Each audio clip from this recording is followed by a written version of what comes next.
Hello. Hi, good evening to all of you, my dear guys. This is Cliff S.O. Solomon. Dear guys, at last discussion, I made you understand something concerning to the branches of Indian economy, not only in economy, but also world's economy I have discussed. In that episode also I made you understand about what is differentiation between economy and economics, and what was the origination. And different questions can be raised before you on the basis of economy concerning your introductions classes. In that scenario, I made you understand each and everything concerning to the economy and the branches of economy and economics as per the demand in the respect of your examination and pattern. I made you understand each and everything. My dear guys, like last episode and lecture, today I am going to give you the analytical concept on the basis of kinds of economy in the world. तो आज का जो हमारा lecture है वह हमारा दुनिया का जो इकोनॉमी है। लास्ट में हमने देखा था कि उसके ब्रांचेज कितने होते हैं। आज का जो हमारा लेक्चर्स होगा वह लेक्चर में हमारा है कि वर्ल्ड की जो इकोनॉमी है वो वर्ल्ड की इकोनॉमी कितने प्रकार के होते हैं, in that's which types of Indian economy has been accepted after independence of our country. और उन्हीं में से हमें देखना है कि जब हमारा देश आजाद होता है तो आजाद होने के बाद भारत की जो इकोनॉमी है वो किस इकोनॉमी की तरफ गया, और हमारे देश की सरकार आजादी के बाद कौन सी इकोनॉमी को एक्सेप्ट करने को अग्रसर हुआ या आगे बढ़ा। Which types of steps have been taken by our government to go through the stability of our economy in different aspects of the community, races, religions which are still existing in our country. तो जिस तरह से हमारे देश में हम कह सकते हैं एक बहुत बड़ी समुदाय है, विभिन्न प्रकार के जाति, धर्म, कम्युनिटी में जिस तरह से हमारे देश की जनसंख्या निवास करती है, ऐसे देश को लेकर के किस तरह की इकोनॉमी सबसे बेहतर हो सकता है, बहुत ज्यादा कह सकते हैं इम्पोर्टेंट हो सकता है, वो हमारी सरकार ने उसमें क्या किया, कौन सी इकोनॉमी की तरफ गए, आखिर वो कारण क्या था कि सरकार ने उस इकोनॉमी की तरफ गया। Those are the matters which can be talked here concerning each and every aspects of the Indian economy as per the world's economy. ठीक है, तो सबसे पहले हम लोग जानते हैं कि whenever we are talking about the kinds of economy of the world, तो दुनिया की इकोनॉमी जो है वो भिन्न भिन्न प्रकार के हैं। जैसे हमारा कैपिटलिस्टिक इकोनॉमी हो जाता है, स्टेट इकोनॉमी होता है, मिक्स्ड इकोनॉमी होता है, ट्रेडिशनल इकोनॉमी होता है, फ्री ओपन या फ्री मार्केट इकोनॉमी होता है, we can say command economy होता है, we can say mixed economy होता है, जैसे सोशलिस्टिक है, क्लोज्ड है, ओपन, इस तरह से पूरी दुनिया की इकोनॉमीज है। तो इस तरह से हम कह सकते हैं बहुत प्रकार के दुनिया की इकोनॉमी को, वर्ल्ड की इकोनॉमी को बांटा गया है। बट आज का हमारा जो एपिसोड होगा, इस एपिसोड में which economy is very important and preferred in examination, which types of economy mainly asked in your examination, either I'm talking about the civil service examination, different aspects of the general competitive examination too। तो जितने भी हमारे पास exams होते हैं सारे exam में normally जो main exam का व्यू होता है, वो व्यू में सबसे ज्यादा जो महत्वपूर्ण का इकोनॉमी जो होता है वो कौन सी इकोनॉमी की चर्चा की जाती है, एक्चुअली हम उस पर सबसे ज्यादा इम्फेसाइज करेंगे। ठीक है, और उसमें सबसे ज्यादा जोर देंगे। तो आज हम सबसे पहला जो चर्चा करेंगे, आई am talking about the capitalistic economy. तो आज का हमारा जो एपिसोड होगा, मुझे कोशिश होगी कि पूरी इकोनॉमी तो आज नहीं हम कंप्लीट कर पाएंगे, बल्कि काइंड्स ऑफ इकोनॉमी का हमें 2 कम से कम वीडियो बनाना होगा। तो आज का हमारा पहला जो इकोनॉमी का जो वीडियो है, काइंड्स ऑफ इकोनॉमी का जो वीडियो है, इसमें हम लोग चर्चा करेंगे मुख्य रूप से जो कैपिटलिस्टिक इकोनॉमी जो होता है, जिसको हिंदी में हम लोग बोलते हैं पूंजीवादी अर्थव्यवस्था। ठीक है, तो कैपिटलिस्टिक इकोनॉमी क्या होता है, अब जैसा कि you might have heard and you might have understood also by the name of the economy। तो इस इकोनॉमी के जिस तरह से हम नाम दे रहे हैं कैपिटलिस्टिक इकोनॉमी, यानी पूंजीपतियों का अर्थशास्त्र या पूंजीपतियों का अर्थव्यवस्था। ठीक है, तो एक कैपिटलिस्टिक यानी कैपिटलिज्म की ओर हमें लेके जा रहा है। तो इस आधार से आपको समझ में ये तो मीनिंग आ गया होगा कि एक कैसी इकोनॉमी होगा, एक किस तरह की इकोनॉमी और किस देश की इकोनॉमी इसमें आ सकते हैं। तो सबसे पहले first we have to know that whenever we are talking about the capitalistic economy, तो capitalistic economy was given the name, it was named by whom। तो क्वेश्चन होता है कि जो हम कैपिटलिस्टिक इकोनॉमी की चर्चा करें, आखिर कैपिटलिस्टिक इकोनॉमी का जो विचार था, यह विचार सबसे पहले विश्व में किसने दिया। तो जैसा कि हम सभी को पता है, Adam Smith, mister Adam Smith was born on 5th June 1723 and he died on 17th July 1790 1790, ठीक है। तो सबसे पहले हमें याद रखना हो कि एडम स्मिथ जी को आपने नाम सुना होगा, जिनका जन्म 5 जून 1723 ईस्वी को हुआ था। इनकी मृत्यु 17 जुलाई 1790 ईस्वी को हुआ था। Actually mister Adam Smith he was from Scotland, he belong to Scotland, वो स्कॉटलैंड से बिलोंग करते थे। That's why we can say mister Adam Smith was also mister Adam Smith borrowed the Scottish nationality. तो इस आधार पे हम कह सकते हैं कि जो एडम स्मिथ जी थे वो उनके पास जो था वो स्कॉटिश उनके पास नेशनलिटी थी, राष्ट्रीयता था, ठीक है।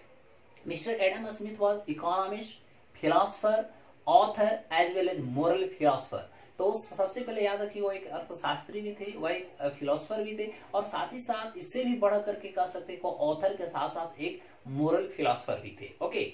And he was also a Pioneer of political economy, और जो राजनीतिक अर्थव्यवस्था होता है उस राजनीतिक अर्थव्यवस्था को कह सकते हैं वह एक बहुत बड़े पायनियर थे। That's why we can say mister Adam Smith is a key figure during the Scottish enlightenment. तो जिस तरह से स्कॉटलैंड में एक इकोनॉमी के एक नया वर्चस्व देने की जो चर्चा हो रही थी, एक नया रूप देने की जो चर्चा किया जा रहा था, उस आधार पे हम कह सकते हैं इज आल्सो एपिटोम।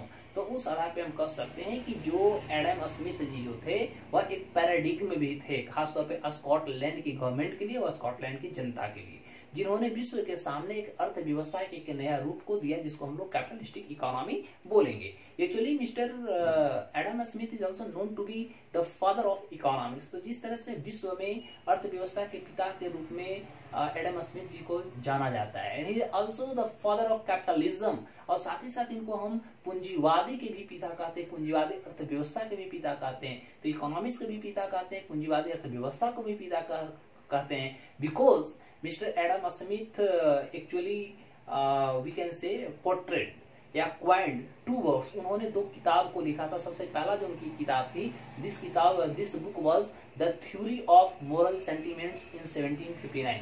तो 1759 ईस्वी में एडम स्मिथ साहब ने एक किताब लिखा था, जिस किताब का नाम था the theory of moral sentiments, ठीक है। और वही दूसरा उनकी जो किताब थी वह थी an inquiry into the nature causes of the wealth of nation, which was later known to be the wealth of nation in 1776। और उनका जो दूसरा किताब था वह था an inquiry into the nature and causes of the wealth of nation, जो हम बाद में हम कह सकते हैं कि इसी किताब को नाम दिया गया था वेल्थ ऑफ नेशन, जिसकी कह सकते हैं पब्लिशिंग जो हुआ था वह 1776 में हुआ था, 1776 में हुआ था। तो इस आधार पे आप कह सकते हैं कि एडम स्मिथ ने विश्व के सामने एक जो नया अर्थव्यवस्था देने की कोशिश की, वह था हमारा कैपिटलिस्टिक इकोनॉमी। अब हम बात करते हैं कैपिटलिस्टिक इकोनॉमी क्या होता है। My dear guys, capitalistic economy का मतलब होता है this is completely borrowed and completely related to and concerned with the capitalism and capitalistic people and having more and more capital। तो इसमें हम कह सकते हैं कि वैसे व्यक्ति इसमें सम्मिलित थे और वैसे राष्ट्र सम्मिलित थे जो पहले से ही पूंजीपति थे, जिनके पास बहुत ज्यादा मात्रा में हम कह सकते हैं कैपिटल थे, जिसको वो इन्वेस्ट भी कर सकते थे। Actually whenever we are talking about the legal form of governance and controlling of the capitalistic economy in the previous time, because after we can say establishment of the capitalistic economy on the world, finally a lot of criticism has been created on the basis of capitalistic economy, which was completely coined by Adam Smith। तो Adam Smith के द्वारा जिस तरह से पूंजीवादी अर्थव्यवस्था का विचार दिया गया था, इस विचार को कह सकते हैं बहुत सारे ऐसे आलोचक थे जिसको इन्होंने काटा, और काटने के पीछे बहुत सारे कारण थे। वो कारण पे मैं अभी चर्चा करूंगा।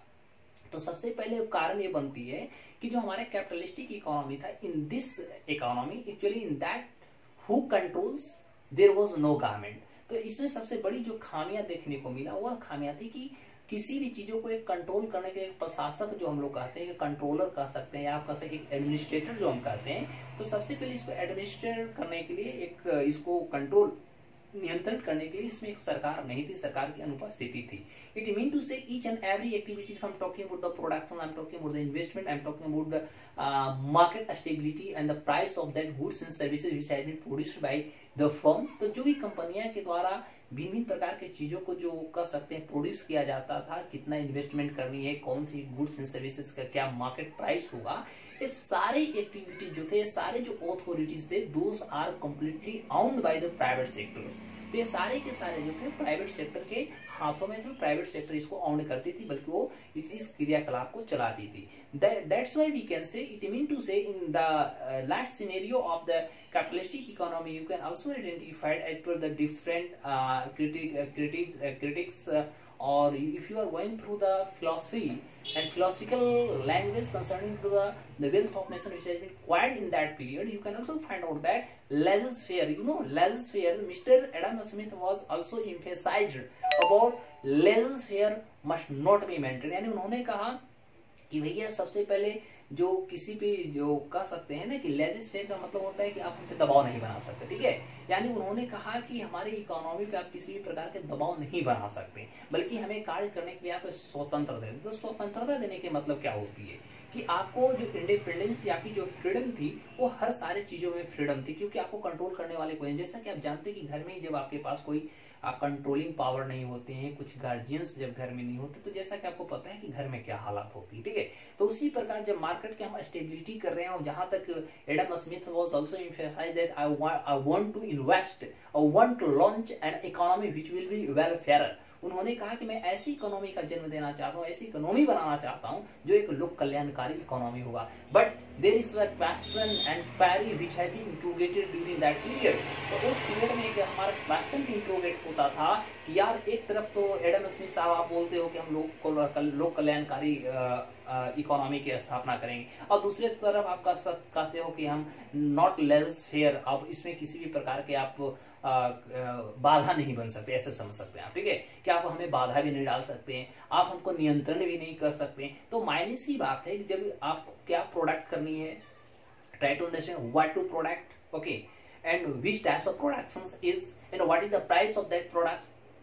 तो इस सारे की हमारा उत्पादन क्या होगा, उत्पादकता क्या होगी, उत्पादन के क्या दाम मार्केट में होंगे, ये सारे के सारे जो कह सकते हैं जो अथॉरिटी जो थी, ये सारे के सारे निजी क्षेत्र या निजी के हाथों में दिया हुआ था।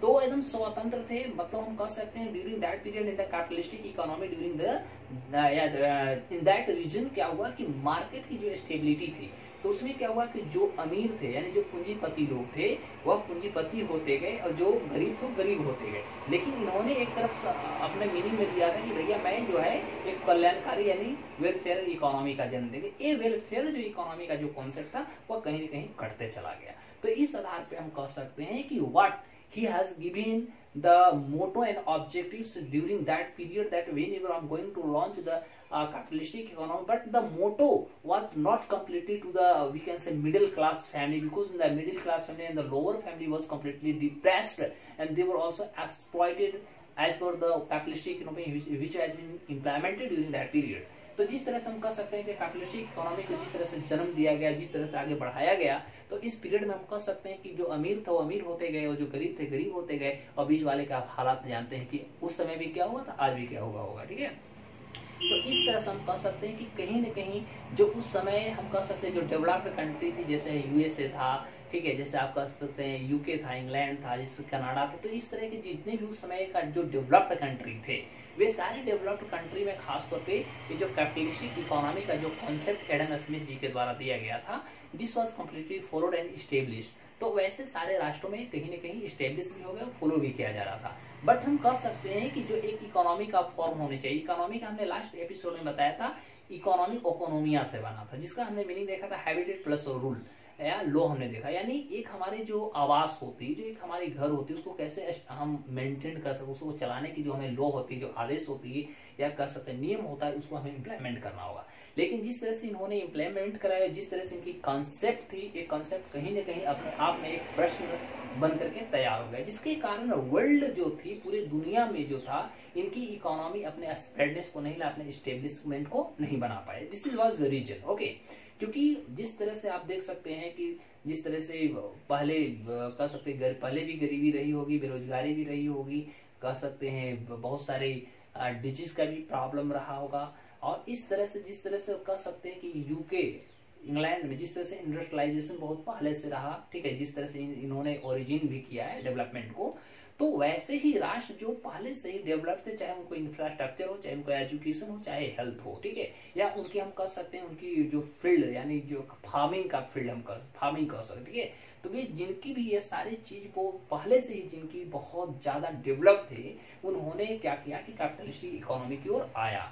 तो इस आधार पर हम कह सकते हैं कि गरीब गरीब होते गए, अमीर अमीर होते गए, यानी पूंजीपति लोग और पूंजीपति होते गए, और अंततः इसकी क्रिटिसिज्म करने के लिए हम लोग अगले जो एपिसोड देखेंगे स्टेट इकोनॉमी, उसमें हम देखेंगे कि बोल्शेविक रेवोल्यूशन ये सब में कैसे कैसे क्या हुआ, ठीक है, कार्ल मार्क्स ने इनकी कॉन्सेप्ट को कैसे काटा, तो उसमें अभी बाद में चर्चा करेंगे, अभी चर्चा इसी पे रहेगी। अब now I am going to discuss about the features of a capitalistic economy. अब बात होती है कि ये सारे तो हमने आपको गतिविधि को बताया, एक्टिविटीज को बताया, अब होती है कि जो फीचर्स होते हैं, जो कैपिटलिस्टिक इकोनॉमी होती है, इनकी फीचर्स क्या होती है। तो features number first we have to discuss about the right to private property.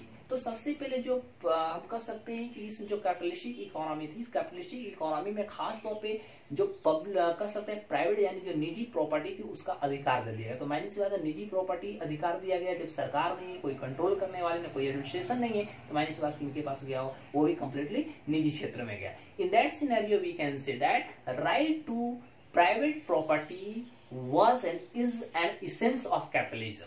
तो इस तरह से हम कह सकते हैं कि यह कैपिटलिज्म का एक बहुत बड़ा इसेंस है।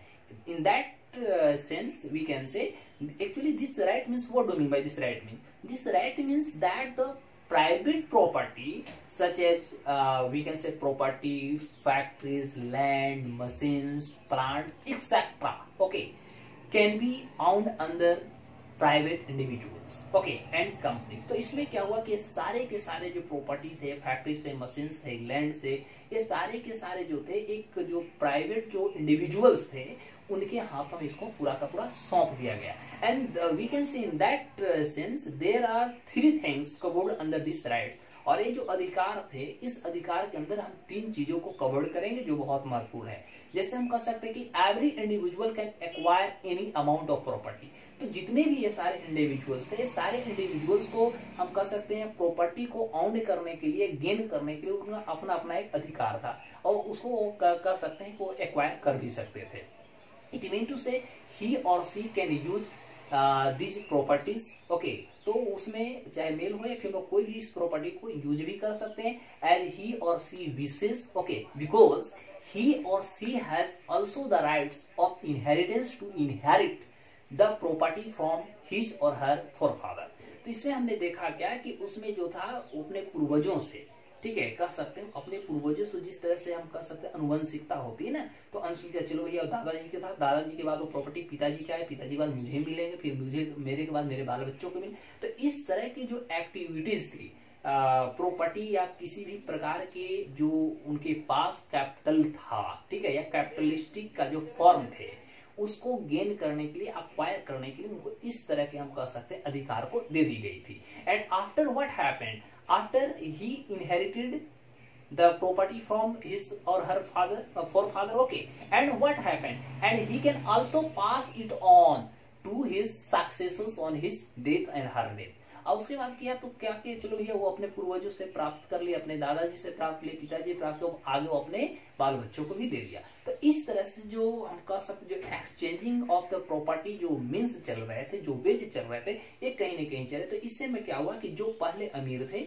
उसमें और एक जुटता होते हुए, कह सकते हैं उसमें एक ब्रॉडनेस आते हुए, और एक किसी और को, मतलब उसी पीढ़ी से लगातार उसी पीढ़ी को हम अमीरी की ओर ले जा रहे थे। बट इकोनॉमी हमारा ये भी कहता है कि हमारे पास एक डिस्ट्रीब्यूशन भी होनी चाहिए, and each and every people have the equal right to identify each and every one has a partnership and shares of that property. तो ये हमारा नियम कहता है कि भैया हम सभी चीजों में, हमें प्रॉपर्टी या हर चीजों में उनको क्या होनी चाहिए, एक राइट अधिकार भी होनी चाहिए। तो इस आधार पे हुआ। तो इस तरह से हम कह सकते हैं कि प्रॉपर्टी का एक सही जो डिस्ट्रीब्यूशन होना चाहिए, वो डिस्ट्रीब्यूशन कहीं न कहीं नहीं हो पाया। तो सबसे पहले ये हमारी समस्या। दूसरा problem was that price mechanism. तो दूसरा जो था वो प्राइस मैकेनिज्म। जैसा कि हमने पहले ही बता दिया कि price mechanism, what do mean by that, price mechanism mean to say यदि उनके पास इस तरह की authority, it was completely owned by the private sectors or private individuals, that what to produce and what is the amount of the productions and what is the price of the productions of the goods and services in the market, तो ये सारे के सारे जो चीजें थे वो निजी क्षेत्र के हाथ में थे। तो मायने सी बात है कि कोई भी ऐसा नहीं चाहेगा कि हम लॉस में जाएं, ठीक है। तो वे क्या कर रहे थे कि ज्यादा से ज्यादा मार्केट से कैसे प्रॉफिट्स को गेन किया जाए, वे सारी चीजों को कर रहे थे। तो इसमें हम आपको स्टडी मटेरियल्स के रूप में आप नोट्स बनाएंगे, तो इसमें हम थोड़ा सा आपको और डीप बता देता हूँ। तो यदि हम प्राइस मैकेनिज्म की बात करते हैं तो in that regards okay, like we can say invisible hand, ठीक है, यानी एक अदृश्य कर सकते हैं, सहयोग कर सकते हैं, ठीक है। An individual hand that controls the workings of the capitalistic economy. तो इसमें क्या हुआ कि इनविजिबल जो हैंड था उसको इसमें हम कह सकते हैं एंट्री दे दी जाती है, जिससे कि जो हमारा कैपिटलिस्टिक इकोनॉमी, इस कैपिटलिस्टिक इकोनॉमी की जो प्रोसेस एंड फंक्शनिंग है उसको हम कंट्रोल कर लेंगे।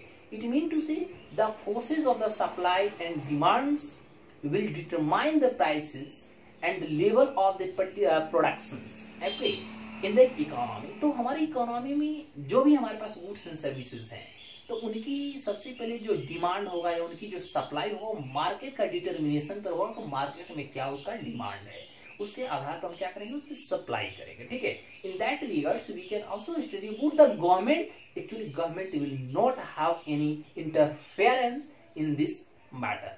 तो इसमें हमने क्या बताया था पहले कि सरकार इसमें इन्वॉल्व नहीं होती, सरकार का इंटरफेरेंस नहीं होता है, क्योंकि उन्होंने पहले ही कहा था कि भैया हमारी ऐसी इकोनॉमी को जन्म देना है जहां पर आप किसी भी प्रकार का हमें बाधा बैरियर नहीं बनेंगे, नॉट लेजर्स फेयर की हमने बात किया था, ठीक है।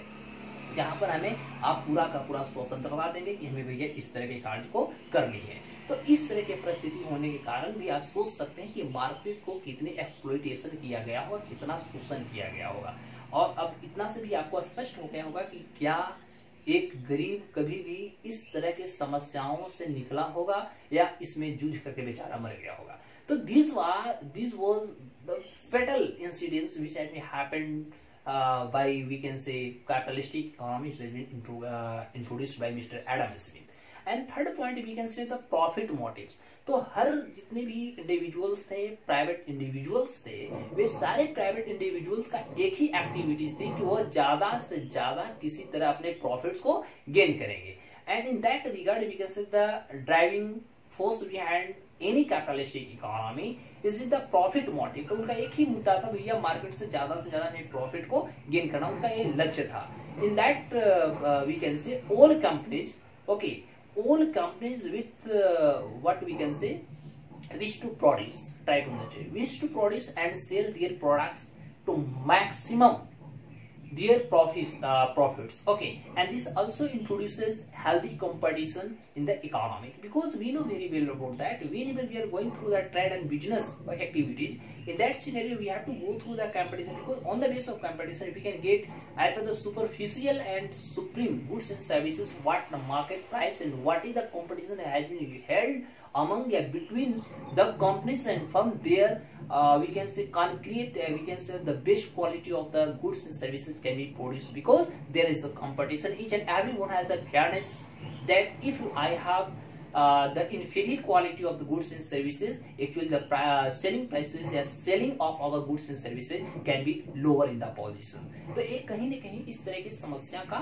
आप कह सकते हैं कि कहीं न कहीं समस्या बन जाती है, और हर फर्म्स और हर इंडिविजुअल्स बिजनेसमैन को लेकर के एक बहुत बड़ा समस्या हो जाता है, जिससे कि वो एक मार्केट में जो अपने उनकी जो एक अस्तित्व होता है, जो स्टेबिलिटी होती है, वो अपने स्टेबिलिटी को कभी भी छोड़ना नहीं चाहेगा। तो जब नहीं छोड़ना चाहेगा तो आप सोच सकते हो क्या करेंगे, अपनी क्वालिटी को मेंटेन करेंगे और उसी कंपटीशन में वो वैसे ही चीजों को प्रोड्यूस करेंगे, वैसी चीज को लाएंगे जो सामने वाले से मतलब कम और अच्छी क्वालिटी को देने में काम है, जिससे कि हम अट्रैक्ट करेंगे क्या, कंज्यूमर को अट्रैक्ट करेंगे, ठीक है। थर्ड के बाद फोर्थ हमारा जो फॉर्म होते हैं वो फ्रीडम ऑफ द इंटरप्राइजेस होता है। तो हम उसमें क्या हुआ कि इंटरप्राइजेस को एकदम पूर्ण रूप से स्वतंत्रता दे देगी कि भाई आप इस तरह के काम करो। In that sense we can say in the capitalism every individuals is free to make his own economic choices. हर लोगों का अलग अलग कह सकते हैं, सभी का अपना एक पर्टिकुलर चॉइस दे दी गई कि आपको जो अच्छा लगे, जैसे आपको प्रोडक्ट करनी है, मार्केट में कैसे अपने अस्तित्व को बनाना, because government was not there, क्योंकि सरकार वहां थी नहीं, सब लोग अपने आप को स्वतंत्र थे। तो इस तरह से उनके एकदम स्वतंत्रता मिल गई, ठीक है। In that sense we can say the choices without any intervention. तो माइनस में जब गवर्नमेंट नहीं है, कोई एडमिनिस्ट्रेशन नहीं है, तो आप तो पूरा पूरा स्वतंत्र है, तो आपको तो कोई इंटरवेंस करने वाला ही नहीं है। तो it means in this regard we can say this was also includes the consumer and the products. तो वो उसने कंज्यूमर को भी मिला लिए, प्रोडक्ट्स को मिला लिए।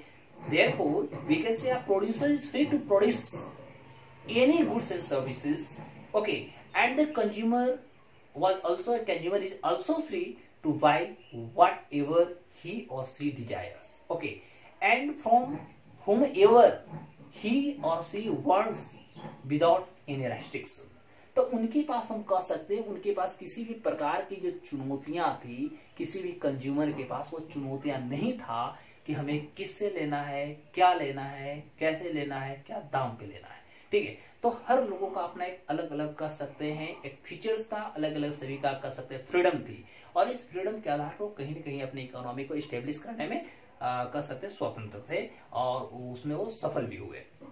अब now I am going to discuss about the merits of a capitalistic economy, ठीक है। तो कैपिटलिस्टिक इकोनॉमी का हमारा मेरिट्स क्या होती है, मतलब कुछ गुण भी होते हैं, कुछ अवगुण भी होते हैं। अवगुण तो आप पहले ही समझ गए होंगे, ठीक है, और लास्ट में भी मैं एक आध मिनट में आपको अवगुण बनाऊं। तो सबसे पहले हम मेरिट्स की बात करते हैं। आखिर वैसे जो डेवलप्ड कंट्री थे, जो कैपिटलिस्टिक इकोनॉमी को जो जन्म दिया, आखिर उसका कुछ तो मेरिट रहा होगा, ठीक है। अब माइनस बात, हम इंडिया को तो अभी कैपिटलिस्टिक इकोनॉमी की ओर नहीं ले जा सकते, क्योंकि यहाँ पर अभी भी सोचने वाली बात है कि 58% जो हमारी पॉपुलेशन है वो अभी भी एग्रीकल्चर एलाइड सेक्टर पे जहाँ पर रिलाई ऑन होती है, जहाँ पर डिपेंड करती है, उस इकोनॉमी को कभी भी हम कैपिटलिस्टिक इकोनॉमी की ओर नहीं जाए। और आज की यदि हम वर्तमान की बात करते हैं तो लगभग 1987-88 के बाद, 1987-88 के बाद हम वर्ल्ड की इकोनॉमी की यदि चर्चा करते हैं, या 1990 के दशक में आप आइएगा तो आप देख सकते हैं कि वर्ल्ड की जो इकोनॉमी जो भिन्न भिन्न क्षेत्रों में बटी हुई थी, एक्चुअली वो सारे के सारे इकोनॉमी और मिक्स्ड इकोनॉमी का फॉर्म में आ चुके हैं, स्ट्रक्चर को फॉर्म कर रहे हैं, ठीक है। तो इस आधार पर आप कह सकते हैं कि वर्ल्ड की जो इकोनॉमी है वो कहीं ना कहीं मिक्स्ड इकोनॉमी की ओर आया। न तो कोई कैपिटलिस्टिक इकोनॉमी की ओर है, ना कोई स्टेट इकोनॉमी है, कोई ना ट्रेडिशन, ना कोई फ्री मार्केट इकोनॉमी है, ओपन ग्रोथ, मतलब सब अपना एक नया चेहरा के साथ आ रहे हैं, जिससे कि एक अंतरराष्ट्रीय स्तर पे वो अपना एक मानचित्र पर अपना एक अस्तित्व, स्टेबिलिटी को बना सके। Whenever we are talking about the merits of a capitalistic economy, in that regards we have to discuss about the productions, and I'm talking about the producers are more incentivized। तो इसमें बहुत ज्यादा जो producers थे वो incentivised थे, ठीक है। Why? Because those were very incentivized to produce their best goods and services due to the features of, we can say, the profits, okay, motive and the ability to hold private property in market। तो उसके पीछे एक सबसे बड़ा जो merit था, वो merit था कि जो प्रोड्यूसर्स हैं वो ज्यादा से ज्यादा इंसेंटिवाइज्ड हो सके, जिससे कि वो गुड्स एंड सर्विसेज को अच्छी क्वालिटी को प्रोड्यूस कर सके। और इससे क्या होगा कि जो एक प्रॉफिट का जो फीचर होता है, एक प्रॉफिट का जो एक बहुत बड़ा एक जो क्राइटेरिया होता है, उस क्राइटेरिया के साथ वो अपने मोटिव को बरकरार रखे, जिससे कि एक प्राइवेट जो प्रॉपर्टी होती है उसको होल्ड करने में वो अपनी एबिलिटी को सामर्थ्य बना कर रखे, ठीक है। तो ये जो सबसे पहला जो हमारा कह सकते हैं जो मेरिट्स थी, ये हमारा कैपिटलिस्टिक इकोनॉमी का। सेकंड जो था the economic growth of, we can say an economy, यानी किसी भी इकोनॉमी की जो इकोनॉमिक ग्रोथ होता है, okay, is also faster and higher, we know, okay, in a capitalistic economy, because each and every people have the following of the capitalism। तो हर लोगों के पास इतनी ज्यादा प्रॉपर्टी, इतनी ज्यादा कह सकते हैं कि कैश है कि वो अपनी इकोनॉमी को कहीं न कहीं स्टेब्लिश करने में वो पैसा को पानी की तरह बहा सकते हैं, ठीक है। ऐसा आखिर होता है क्यों? Because this is the investors, we can say with also they invest the products that profitable for them। तो उनको ऐसा महसूस हो सकता है कि no, if we are investing on that product and this product was demanding, people are also demanding this product, it means to say whenever people are demanding, we have to go through the supply, and supply maintains demand maintains our supply, ठीक है। तो इसमें हम कह सकते हैं कि कहीं न कहीं एक जो प्रॉफिट का जो चक्र होता है, जो साइकिल होता है, ये साइकिल कहीं न कहीं फुलफिल कर जाता है, पूरा हो जाता है। इट मीन टू से दिस इज नो प्रेशर। तो इसमें क्या होता है, उन पर बहुत ज्यादा प्रेशर नहीं होते, बस उनका माइंड में सेट हो जाता है चलो भाई इस चीजों का डिमांड है, इसको हमें सप्लाई कर देनी है, okay. And to the produce goods and services if they do not wish to do so for the sake of the public।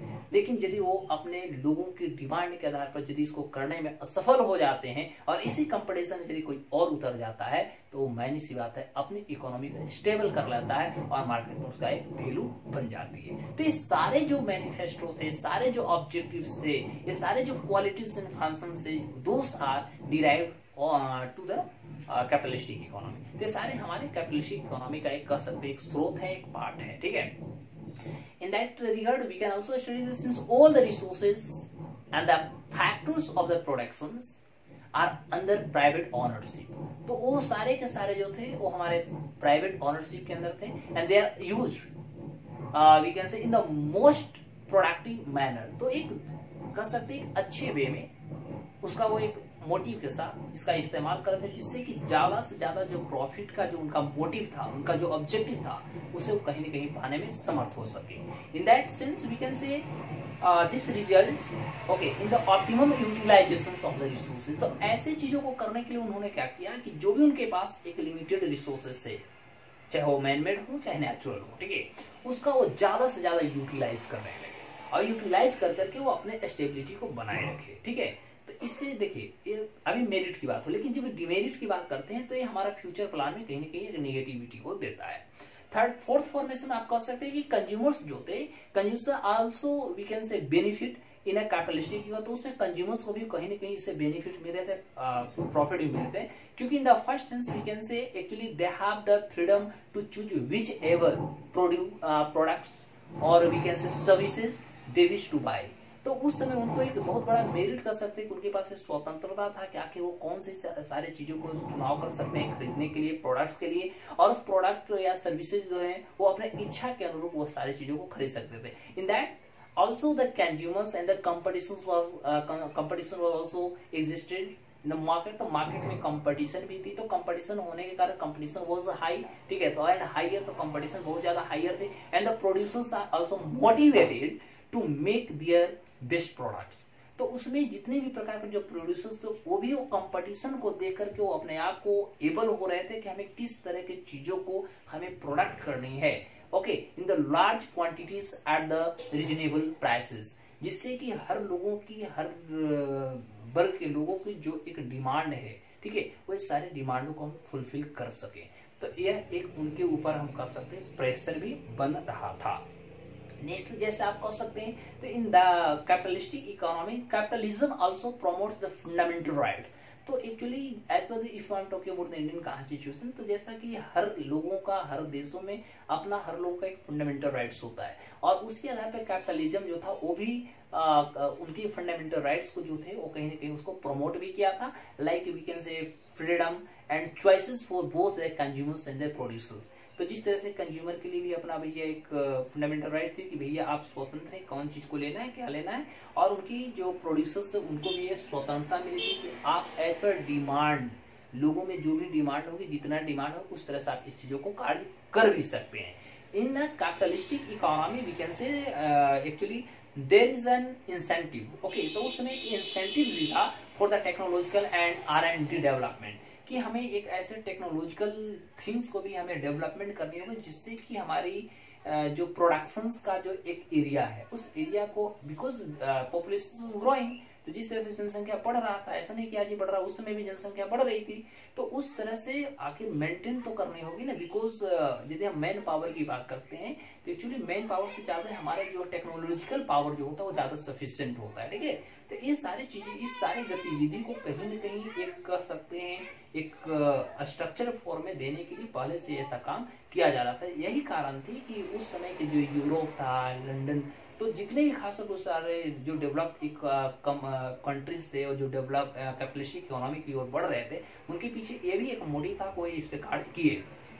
And we can also expect a higher degree of the efficiencies, okay, and innovations in a capitalistic economy than any other economy, because capitalistic economy gives the power to choose, opt different types of choices to the consumers as well as the producers।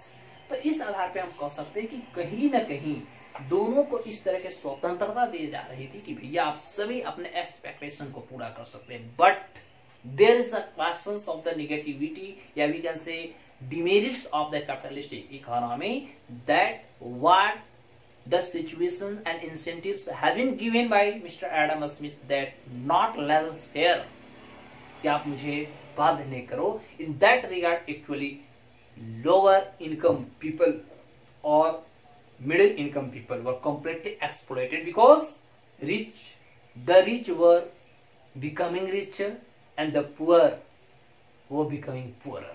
तो इसका final result कर सकते हैं कहीं न कहीं गरीब होते गए थे और अमीर होते गए, भिन्न भिन्न स्वतंत्रता देने के बावजूद, क्योंकि मार्केट का जो डिमांड था उस मार्केट के डिमांड को कहीं न कहीं हम कह सकते हैं कि कुछ ऐसे वर्ग थे, कुछ ऐसे इकोनॉमी में लोग रह रहे थे जो उस सारे चीजों को फुलफिल नहीं कर पा रहे थे, अपने आप को उससे और डिप्राइव्ड महसूस कर रहे थे. तो this was the completely we can say derivations on the basis of capitalistic economy, whatever I made you understand. तो जो भी अभी हम आपको बताया कैपिटलिस्टिक इकोनॉमी के बारे में बताया. अगला एपिसोड हमारा state economy, mixed economy, traditional, free market, बहुत सारे जितने पार्ट्स होते हैं उस सारे पार्ट पे हम चर्चा करेंगे. तो तब तक के लिए आज के लिए यहीं तक हम रखते हैं. I am going to conclude. Okay, तो आज हम यहीं तक रख करके समाप्त करते हैं. अगले एपिसोड फिर आप देखते रहें. जय हिंद. आप लोग